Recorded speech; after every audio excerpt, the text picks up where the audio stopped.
नमस्कार दोस्तों, स्वागत है आपका प्रतियोगिता दर्पण में। मैं हूं प्रशांत। आज हम बात करने जा रहे हैं इलिसिट ट्रेड इन इंडिया। हाल ही में एक आर्टिकल आता है इंडियन एक्सप्रेस में, as illicit trade booms, seizure mount 3.5 tons of gold, 18 crore cigarette sticks and 90 tons of heroin caught in FY23।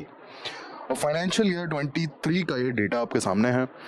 और एक्चुअल में हम आगे ट्रेंड भी देखेंगे कि ये जो ट्रेंड है ना, ये राइजिंग ट्रेंड है। इंडिया में जितना भी स्मगलिंग है, जो भी इलीगल तरीके से सामान लाया जाता है, स्पेसिफिकली यहाँ पर बात कर रहे हैं हम गोल्ड की, सिगरेट्स की, ड्रग्स की, स्पेसिफिकली हीरोइन, ये सारे जो स्मगलिंग के आइटम्स हैं, इनका एक्चुअल में स्मगलिंग और जो इलिसिट ट्रेड है इंडिया में, इसका राइजिंग ट्रेंड देखा जा रहा है। ये जो ट्रेंड हमने देखा था, ये एक्चुअल में एक रिपोर्ट के थ्रू सामने आया। इस रिपोर्ट का नाम था hidden streams, linkages between illicit market, financial flows, organised crime and terrorism. अब एक खास बात यह है कि ये रिपोर्ट जिस ऑर्गेनाइजेशन ने पब्लिश की है, उसका नाम है फिक्की कास्केड। आइए फिक्की कास्केड के बारे में सबसे पहले हम जान लेते हैं। अब ये ऑर्गेनाइजेशन बेसिकली 2011 में एस्टैब्लिश किया गया था, और ये एस्टैब्लिश किया है फिक्की ने, यानी कि federation of Indian chambers of commerce and industry. और इसका मेन ऑब्जेक्टिव क्या है एस्टैब्लिश करने का? इसका ऑब्जेक्टिव है जितने भी इलीगल ट्रेड हैं, काउंटरफीट से रिलेटेड इश्यूज हैं, स्मगलिंग से रिलेटेड इश्यूज हैं, ये India as well as global level पे कंट्रोल करना, ये इस पर्टिकुलर ऑर्गेनाइजेशन का ऑब्जेक्टिव है। आइए अब इलिसिट ट्रेड के बारे में जान लेते हैं कि एक्चुअल में ये होता क्या है। इलिसिट ट्रेड बेसिकली वो ट्रेड है जब आप कोई भी सामान किसी कंट्री में लेकर एंटर करते हैं, और वो सामान या तो उस कंट्री में परमिटेड नहीं है, या फिर आप बिना कस्टम ड्यूटी और टैक्सेस पे किए हुए उस सामान को उस कंट्री में ले जाना चाहते हैं। एग्जाम्पल के लिए बहुत सारी ऐसी चीज़ें हैं जो इंडिया में या अदर कंट्रीज में परमिट नहीं है, और अगर आप फिर भी उस टेरिटरी में वो सामान, वो चीज़ें लेकर जाते हैं, तो बेसिकली वही है इलिसिट ट्रेड। यहाँ जैसे एग्जाम्पल दूं अगर मैं आपको, तो लीगली आप ऑस्ट्रेलिया में किसी तरह के प्लांट्स या किसी तरह के एनिमल्स अगर लेकर जाएंगे, तो आपको वहाँ की गवर्नमेंट से परमिशन लेनी पड़ेगी। Reason being, Australian government basically किसी भी तरह के प्लांट्स या एनिमल्स बिना परमिशन के अलाउ नहीं करती है, क्योंकि उन्हें ये डर होता है कि हमारे यहाँ किसी भी तरह की इन्वेसिव स्पीशीज ना आ जाए। इन्वेसिव स्पीशीज बेसिकली वो स्पीशीज होती है जो किसी भी इकोलॉजी में अगर एक बार एंटर कर जाती है, तो जो नेटिव स्पीशीज होती है उनके लिए खतरा बन जाती है। अब आप ऑस्ट्रेलिया में अगर बिना परमिशन लिए गवर्नमेंट की और किसी भी तरह का प्लांट या एनिमल लेकर एंटर कर जाते हैं ऑस्ट्रेलियन टेरिटरी में, तो बेसिकली वो इलिसिट ट्रेड होगा या इलिसिट स्मगलिंग होगी उन चीजों की। ट्रेड, अब यहाँ पर इलिसिट ट्रेड बेसिकली हम बात कर रहे हैं कि यहाँ पर मेन मोटिव पैसा कमाने का भी हो सकता है। तो illicit trade basically exchange of goods, services and commodities है, जो एस्टैब्लिश लॉज या रेगुलेशंस को इवेड करने के लिए किया जाता है। जैसा कि मैंने आपको बताया था कि आप या तो कोई चीज़ बिना परमिशन के लेकर आते हैं क्योंकि वो किसी भी कंट्री की, किसी भी नेशन की टेरिटरी में परमिटेड नहीं है, या फिर आप टैक्सेस और लॉज को इवेड करने के लिए बेसिकली उस चीज़ को, कोई भी पर्टिकुलर कमोडिटी है, कोई भी पर्टिकुलर गुड्स है, इन कमोडिटी या गुड्स को आप लेकर एंटर कर जाते हैं किसी भी नेशन की टेरिटरी में। तो यहाँ पर इलिसिट ट्रेड का मतलब, या तो आप वो कोई भी सामान या कोई भी गुड्स या कोई भी कमोडिटी किसी पर्टिकुलर लैंड या किसी पर्टिकुलर नेशन में परमिटेड नहीं है, या फिर आप टैक्स बचाने के फिराक में हैं और इलीगल तौर तरीकों से उस पर्टिकुलर गुड या कमोडिटी को लेके किसी भी नेशन में एंटर करते हैं। That's what is illicit trade. अब इलिसिट ट्रेड क्या हो सकता है? आपका काउंटर फीटिंग भी हो सकता है, स्मगलिंग भी हो सकता है, टैक्स एवेजन भी हो सकता है, मनी लॉन्ड्रिंग भी हो सकता है, या फिर वो सारी इलीगल एक्टिविटीज जहां आपको कोई भी लॉ ऑफ लैंड परमिट नहीं करता है, या फिर आप बेसिकली जो कस्टम ड्यूटीज हैं और जो टैक्सेस हैं बेसिकली इंपोर्ट के, आप वो बचाने के लिए इलीगल तरीकों से ये गुड्स या कमोडिटीज को लेकर किसी भी नेशन की टेरिटरी में एंटर कर जाते हैं। अब हम आते हैं हमारे मेन मुद्दे पर, जिस रिपोर्ट की हमने बात की थी। इस रिपोर्ट के हाइलाइट्स को देखते हैं, डेटा को देखते हैं, क्या डेटा ये रिपोर्ट प्रोवाइड करती है। अब फाइनेंशियल ईयर 23 में जो कस्टम अथॉरिटीज हैं, उन्होंने 3.5 टन गोल्ड का सीज किया। इसके बाद 18 करोड़ सिगरेट स्टिक्स को सीज किया एज इन जब्त कर लिया गया, क्योंकि वो या तो इलीगल तरीके से लाए गए थे या फिर उन पे टैक्सेस वगैरह नहीं पे किए गए थे। इसके अलावा 140 मेट्रिक टन रेड सैंडर्स, एक प्रकार की लकड़ी है, स्पेसिफिकली आंध्र प्रदेश में ये पाई जाती है, आंध्र प्रदेश के जंगलों में। इसके अलावा 90 ton of heroin, 90 ton heroin भी जब्त की गई। अब यहाँ पर एक खास बात पता है क्या है? ये सारा जो आप डेटा देख रहे हैं ना, ये एक्चुअल में अगर आप पिछले कुछ सालों में कंपेयर करेंगे तो ये राइजिंग ट्रेंड है। मतलब कि आप देखेंगे ये जो सीजर के जो ट्रेंड्स हैं ये बढ़ते चले जा रहे हैं। इलीगल एक्टिविटीज और जो इलिसिट ट्रेड के जो ये सीजर्स हैं, जो कस्टम अथॉरिटीज सीज कर लेती हैं सामान पकड़े जाने पे, ये सीजर्स की क्वांटिटी और इंसिडेंट जो है बढ़ते चले जा रहे हैं। आगे हम रिपोर्ट में देखेंगे तो ये बहुत एक मतलब एक खतरनाक सिग्नल है एक तरीके से कि इंडिया में किस तरीके से इलीगल एक्टिविटीज बढ़ रही हैं, कम नहीं हो रही हैं। अब यहाँ पर एक खास बात और हाईलाइट करती है ये रिपोर्ट कि इंडिया का स्कोर स्पेसिफिकली जो ऑर्गेनाइज्ड क्राइम का सेक्टर है, ऑर्गेनाइज क्राइम में इंडिया का स्कोर 122 कंट्रीज से अगर कंपेयर किया जाए तो लोएस्ट है। एवरेज ग्लोबल एवरेज जो है 122 कंट्री का वो है 5.2। इंडिया का ऑर्गेनाइज क्राइम के फेस में जो स्कोर है वो है 4.3। अब हम बात करते हैं कि बेसिकली इलिसिट ट्रेड के नुकसान क्या होते हैं। तो नुकसान यहाँ पर होने का सबसे बड़ा जो पॉइंट है वो है कि गवर्नमेंट का रेवेन्यू लॉस होता है। अब जो अप्रॉक्सीमेशन लगाया गया उसके हिसाब से इलिसिट ट्रेड के through government 13 billion US dollars lose कर जाती है रेवेन्यू के। इसके अलावा जो वैल्यू एडेड टैक्स है वैट, बेसिकली ये आपका 3.4 बिलियन तक टैक्स लूज कर देती है गवर्नमेंट। अब यहाँ पर हमने बात की थी कि इलिसिट ट्रेड का मतलब क्या होता है। इलिसिट ट्रेड का मतलब ही वही है कि या तो आप गैर कानूनी तरीके से, इलीगल तरीके से कोई भी सामान ऐसा किसी टेरिटरी में लेकर घुसते हैं जो उस पर्टिकुलर नेशन में, उस टेरिटरी में लॉ अलाउ नहीं करता है, या फिर आप कस्टम और इंपोर्ट के जो भी टैक्सेस हैं उनको बचाने के लिए आप गैर कानूनी तरीके से कोई सामान लेकर आते हैं। Example gold. अब गोल्ड क्यों, आप देखिए डेटा के अकॉर्डिंग देखा जाए तो 3.5 टन गोल्ड सीज किया गया। मतलब 3.5 टन गोल्ड इलीगली इंडिया में लाया जा रहा था और ये पकड़ा गया। तो यहाँ पर बात यह है कि ये स्मगलिंग और ये इलीगल तरीकों की जरूरत क्यों पड़ती है, क्यों इलीगल तरीके से गोल्ड इंडिया में क्यों लाया जा रहा है। क्या इंडिया में गोल्ड नहीं मिलता है? मिलता है, ऑब्वियस सी बात है, अवेलेबल है। तो क्या जरूरत पड़ी ऐसी कि इंडिया में लोग इलीगल तरीके से गोल्ड लेकर आ रहे हैं, स्मगलिंग कर रहे हैं गोल्ड की? क्या प्रॉब्लम क्या है, व्हाट इज द रीजन? तो रीजन बेसिकली ये है कि इंडिया में डिमांड बहुत हाई है। डिमांड बहुत हाई है इंडिया में गोल्ड की, ठीक है। Yellow metal, we Indians do love this yellow metal, ये सब आप जानते ही हैं। इसके अलावा दूसरा केस इंडिया में क्या है आप जानते हैं। एक्चुअल में इंडिया में गोल्ड महंगा है, ऑलरेडी टैक्सेस हाई हैं, प्लस प्लस अगर आप इंपोर्ट के थ्रू गोल्ड लेकर आते हैं या फिर आप मतलब बाहर से गोल्ड लेकर आते हैं तो कस्टम ड्यूटीज जो है ना वो भी काफी ज्यादा हाई हैं। अब आप अगर फॉरेन ट्रिप पर जाते हो और आपको बहुत सस्ता गोल्ड मिल जाता है तो ऑब्वियस सी बात है कि आप लाना चाहेंगे वहां से। लेकिन आप जैसे ही एयरपोर्ट पर उतरेंगे कस्टम्स वाले आपको धर लेंगे और आपको वो चीज बतानी पड़ेगी कि हाँ भाई मैं ये लेकर आया हूँ, और फिर आपसे ड्यूटीज वसूल ली जाएंगी, तभी आप एयरपोर्ट से बाहर निकल पाएंगे वो अपना सारा सामान लेके। तो लोग यहाँ क्या करते हैं कि लोग उस सोने को जो गोल्ड लेकर आते हैं उसे छुपा के ले जाने की कोशिश करते हैं कि पकड़े ना जाएं।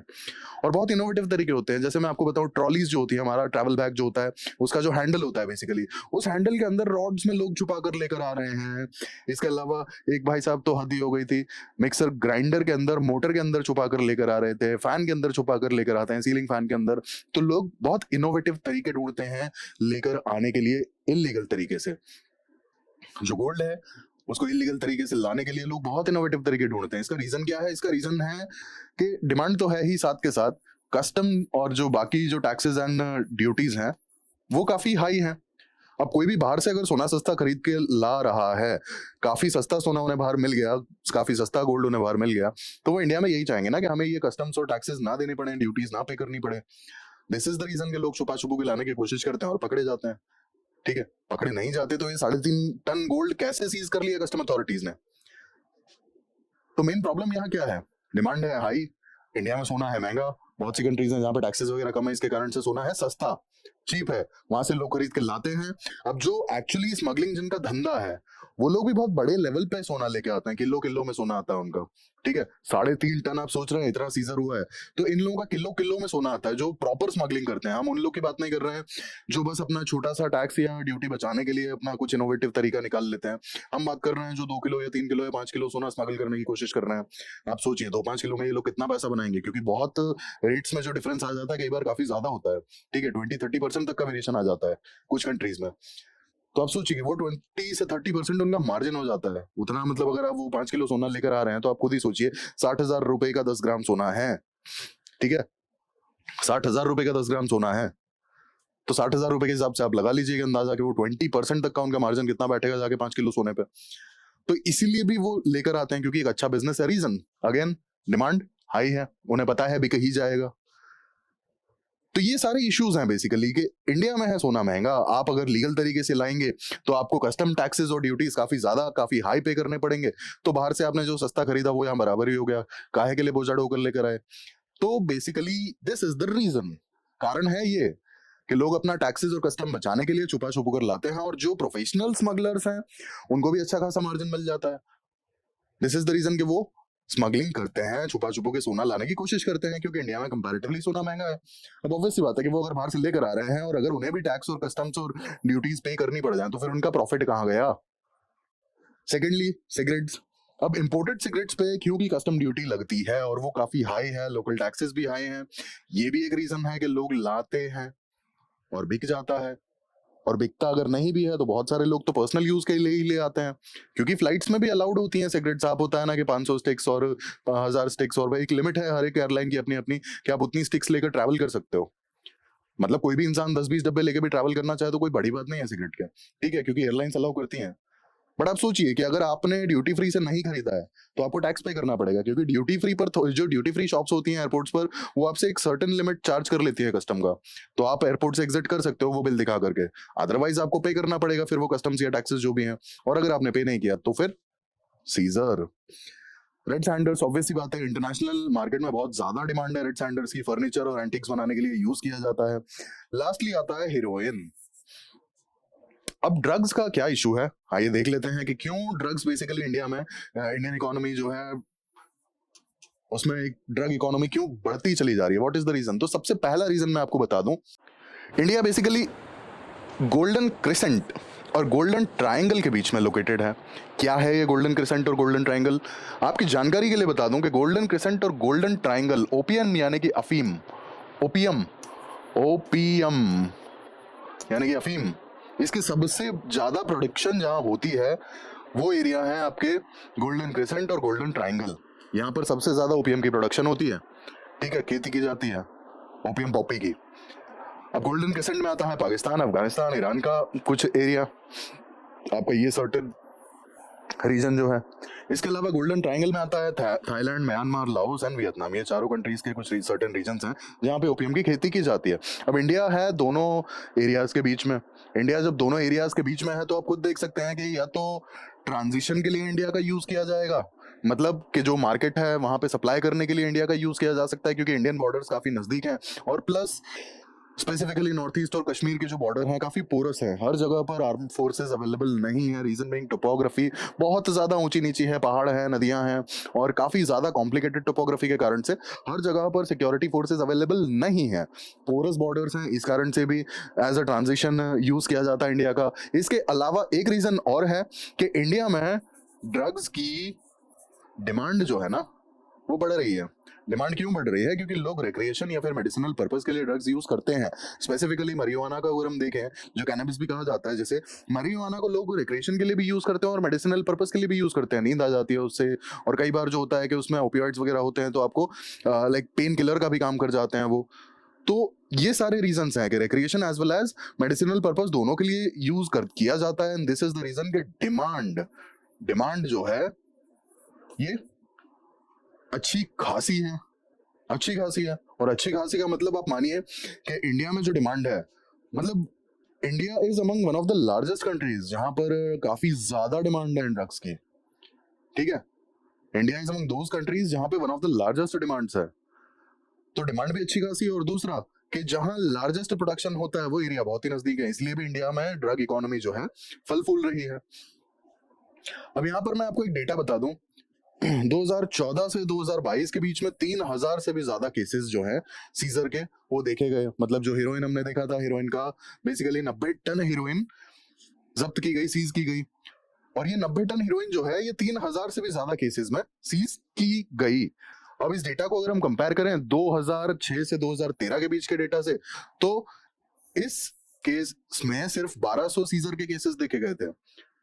अब यहाँ पर आप डेटा को कंपेयर करिए, 2014 से 2022 के बीच में 3000 से भी ज्यादा केसेस देखे गए सीजर के, और वहीं 2006 से 2013 के बीच में सिर्फ 1200 केसेस देखे गए। मतलब 6 सालों के बाद अगर हम देखें, या एक डेकेड के बाद अगर हम देखें, तो डबल से भी ज्यादा केसेस हो चुके हैं ड्रग सीजर्स के, ठीक है। इसीलिए मैं आपको बोल रहा था कि जो ट्रेंड है, बढ़ता हुआ ट्रेंड हम देख रहे हैं, कैसे ऐसे ये डेटा बताता है हमें कि जब ड्रग सीजर्स के केस बढ़ रहे हैं तो ऑब्वियस सी बात है कि स्मगलिंग के केसेस बढ़ रहे हैं ना, तभी तो अथॉरिटीज भी ज्यादा से ज्यादा सीजर्स कर पा रही हैं, ज्यादा से ज्यादा लोगों को ये इलिसिट ट्रेड करते हुए पकड़ पा रही हैं, अदरवाइज कैसे पकड़ लेती हैं? आप खुद सवाल करिए। अब इंडिया में ड्रग्स की अगर बात की जाए तो सबसे ज्यादा डिमांड है कैनबिस की, या फिर सिंथेटिक ड्रग्स की, या फिर हेरोइन की।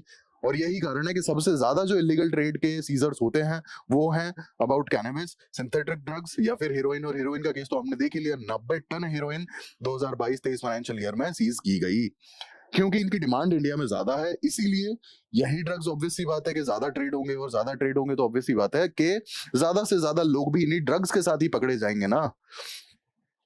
अब अगर हम केसेस की बात करें तो ड्रग्स के आप केसेस देखिए, 1200 केसेस थे 2006 से 2013 के बीच में, जो कि बढ़ के हो गए 3000 से भी ज्यादा 2014 से 2022 के बीच में। राइज देखिए 150% राइज।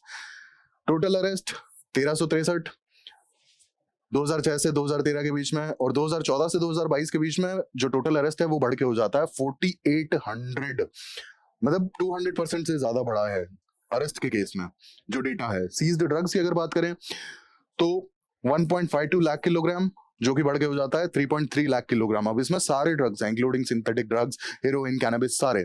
सीज ड्रग्स के अगर अमाउंट की बात करें, कितने अमाउंट का, कितना amount as in international market में कितना प्राइस है सीज ड्रग्स का, तो 2006 से 2013 के बीच में ये था 768 करोड़। मतलब 2006 से 2013 के बीच में जो ड्रग सीज किया गया था इंटरनेशनल मार्केट में, उसका प्राइस था 768 करोड़। और अगर यही बात करें हम 2014 से 2022 के बीच की, तो जो ड्रग सीज किया गया उसका इंटरनेशनल मार्केट का जो प्राइस था वो था 20,000 करोड़, 20,000 करोड़। अब आप डेटा देखिए 2013 का जो डेटा है, 2006 से 13 और 2014 से 2022, कंपैरिजन आप देखेंगे तो समझ में आएगा कि कितना ज्यादा राइजिंग ट्रेंड देखने को मिला है इन 7 से 8 सालों में।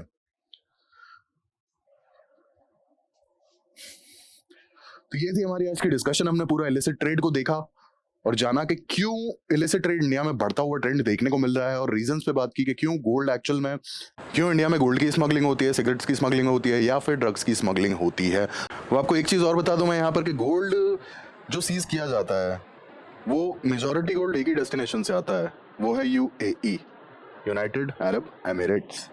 जी हाँ, जो गोल्ड सीज किया गया है उसका 75% गोल्ड यूएई से आता है, मतलब वाया यूएई आता है। ऐसा ज़रूरी नहीं है कि वो यूएई में खरीदा ही गया हो, बट वाया यूएई आता है 75%, ऐसा देखा गया ट्रेंड में।